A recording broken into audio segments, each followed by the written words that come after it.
Puji Tuhan, halo Sobat Waras, apa kabar semuanya? Jumpa lagi ya dengan Pavel 88 Channel. Salam sejahtera untuk kita semua dan salam waras. Ya, kali ini kita akan bahas tentang curahan hati Muhammad KC di persidangan. Dan curahan hatinya itu sangat sedih, menyayat hati. Di mana Muhammad KC ya dikatakan bahwa dia itu dipaksa dan diancam oleh Napoleon Bonaparte untuk menandatangani surat ya perdamaian dengan Napoleon Bonaparte setelah Napoleon Bonaparte melakukan pemukulan dan penganiayaan kepada MKC.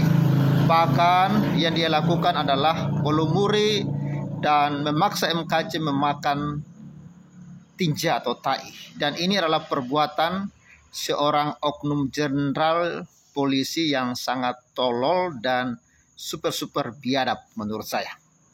Lalu MKC curhat bahwa dia melakukan penandatanganan surat perdamaian itu dengan terpaksa karena Napoleon mengancam ya akan menghabisi ya istri dan anak MKC. Untuk lebih jelasnya supaya jangan dibilang saya hoax, kita langsung lihat aja berita ini MKC dalam curhatan hatinya ya. Kita simak informasi ini. Ini ya, MKC kembali curhat, diancam saat teken surat damai dengan Napoleon. Dimuat oleh Tribun Riau ya 2022 bulan 6 tanggal 23. Ya, ini sosok MKC. Kemarin dia ikut persidangan dengan keadaan yang kurang sehat dan dia harus menggunakan kursi roda ya. Ya, Jakarta, YouTuber Muhammad KC kembali curhat. Dirinya diancam hingga menandatangani surat perdamaian dengan mantan Kadif Hubinter Polri Irjen Napoleon Bonaparte terkait penganiayaan. KC mengaku anaknya juga diancam. Bayangkan kejahatan Napoleon ini, dia setelah melakukan perbuatan jahat dengan dalil membela Aula SWT, membela Islam dan membela nabinya Muhammad. Ya, saya nggak tahu ya, kok ada Tuhan yang bangga ketika umatnya melakukan kejahatan. Kok ada ya Nabi yang bangga, yang senang ketika umatnya melakukan kejahatan. Seperti itu ya. Saya masih tidak masuk dalam akal sehat dan akal waras saya. Karena Tuhan saya, Yesus Kristus mengajarkan untuk kasihi musuhmu. Jadi kami tidak boleh main hakim sendiri. Kami tidak boleh menganiaya orang lain. Apalagi dilumuri dengan tai, dengan dalil membela Tuhan. Wow. Itu sesuatu yang sangat-sangat menjijikan. Ya, justru ya ketika Petrus ya ingin melakukan pemotongan terhadap telinga seorang prajurit yang menangkap Yesus pada waktu itu, Petrus langsung ditegur oleh Tuhan Yesus. Ya, dan perbuatannya itu bukanlah perbuatan yang terpuji, perbuatan yang tidak berkenan di hadapan Tuhan. Sehingga Petrus ditegur, lalu Tuhan menyambung kembali telinga prajurit yang dipotong oleh Petrus. Itulah Tuhan yang kami sembah, jadi itu teladan bagi kami. Makanya Anda sebagai orang Kristen jangan Anda main hakim sendiri. Kalau ada orang yang menganiaya Anda, yang mengucilkan Anda, ya lapor polisi, biar polisi yang usut. Dan ampuni orang itu. Kalau memang polisi sudah nggak bisa buat apa-apa, lapor kepada Tuhan ya.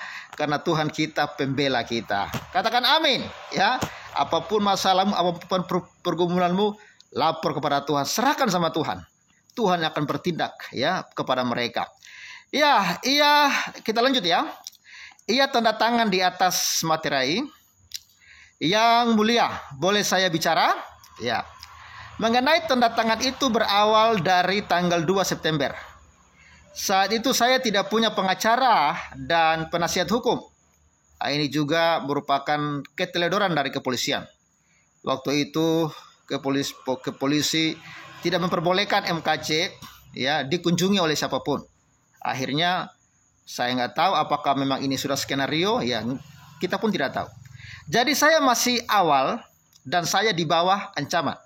Anak saya bahkan kalau ada penasehat hukum diancam juga, kata KC saat bersaksi di Pengadilan Negeri Jakarta Selatan, Jalan Ampera Raya, Jakarta Selatan, Kamis 23 bulan 6 2022. KC mengatakan ancaman itu menyasar keluarga serta untuk penasehat hukumnya. MKC lalu bertanya kepada majelis hakim tentang keabsahan surat itu jika dilakukan secara terpaksa. Makanya saya dengan terpaksa, saya tanda tangan. Apakah ada undang-undangnya bahwa pernyataan sah kalau terpaksa? Coba majelis hakim, ya, kata KC. Sudah ya, sudah, kata hakim ketua Juyamanto. KC sebelumnya juga pernah menyampaikan soal ancaman ini saat menjadi saksi dalam persidangan yang digelar 19 Mei 2022. Irjen Napoleon pun membantah dirinya mengancam KC. Dalam kasus ini, Irjen Napoleon Bonaparte didakwa menganiaya MKC di rutan Bareskrim. Napoleon juga melumuri MKC dengan kotoran manusia. Dalam surat dakwaan disebutkan bahwa Napoleon melakukan perbuatan itu bersama-sama dengan Dedi Wahyudi, Jafar Hamzah, Hilmawan Prasetyo, dan Harme Niko alias Coki alias Pak RT. Tuntutan untuk setiap terdakwa itu dilakukan terpisah. Napoleon didakwa dengan pasal 170 ayat 2 ke 1 KUHP dan pasal 170 ayat 1 dan pasal 351 ayat 1, junto pasal 55 ayat 1 KUHP dan pasal 351 ayat 1 KUHP. Ya, apa yang dialami MKC ini memang sesuatu yang sangat menyedihkan.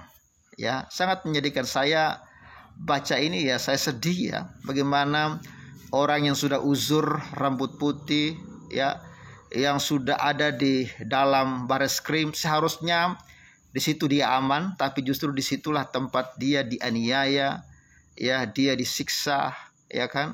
Lalu dia dipaksa lagi untuk menandatangani surat, ya, perdamaian dengan Napoleon karena ya keluarganya diancam, ya, karena MKC diancam oleh Napoleon.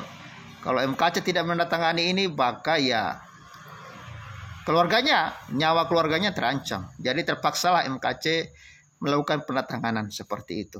Jadi bagaimana menurut kawan-kawan? Ya, kita sebagai orang Kristen harus belajar untuk mengasihi. Kita harus belajar untuk mengampuni walaupun berat. Dan saya senang dengan sikap MKC. Bahkan MKC ya, di dalam persidangan masih sempat ya berpelukan dengan Napoleon Bonaparte, dan MKC mengatakan saya melakukan ini ya karena saya ya mengasihi Napoleon, ya, dia sudah mengampuni Napoleon. Tetapi walaupun Napoleon telah diampuni oleh MKC, bukan berarti kasus hukum itu diabaikan. Kasus hukum tetap berjalan, tetapi MKC sudah tidak punya kebencian.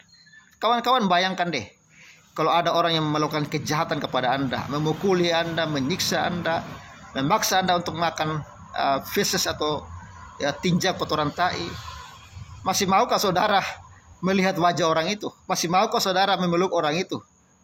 Ya rasa-rasanya tidak ya, rasa-rasanya ogah gitu. Tapi MKC luar biasa, punya hati yang sangat besar, punya hati untuk mengampuni. Itu perlu kita apresiasi.